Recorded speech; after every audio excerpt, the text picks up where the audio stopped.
આજે મેં leftover રાઈસમાંથી instant dosa બનાવ્યા, જેના માટે મેં એક મિક્સી જારમાં બપોરના રાંધેલા ભાત મારી પાસે ઘણા વધ્યા હતા. હવે એ લેફ્ટઓવર રાઈસ મેં એડ કર્યા, પ્લસ એમાં મેં થોડું દહીં અને રવો ઉમેર્યો અને માત્ર ને માત્ર નમક અને થોડું પાણી નાખી અને બધી જ વસ્તુઓને મેં મિક્સી જારમાં અહીં પીસી નાખી હતી.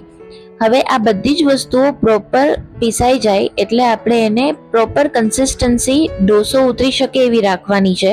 તમે ઓછું લાગે તો પાણી ઉમેરી શકો છો, અથવા તો વધારે પાણી લાગે તો તમે રવો ઉમેરી શકો છો. હવે થોડી વાર એને આપણે ફૂલવા દઈશું રવાને, અને ત્યારબાદ ગરમા ગરમ ઇન્સ્ટન્ટ ઢોસા તૈયાર કરી લેશું. હવે મેં અહીં બપોરે ભાતની સાથે થોડી સૂકી ભાજી બનાવેલી હતી, એ પણ વધી હતી. સો એ જ બટેટામાં ફરીથી વઘાર કરી થોડા મસાલા ઉમેરી અને મેં ઢોસાનું સ્ટફિંગ બનાવી લીધું. સો આ રીતે રેડી છે ઇન્સ્ટન્ટ ઢોસા. જરૂરથી કહેજો આ રેસીપી કેવી લાગી, તમે લેફ્ટ ઓવર વસ્તુમાંથી શું બનાવો છો એ પણ શેર કરજો.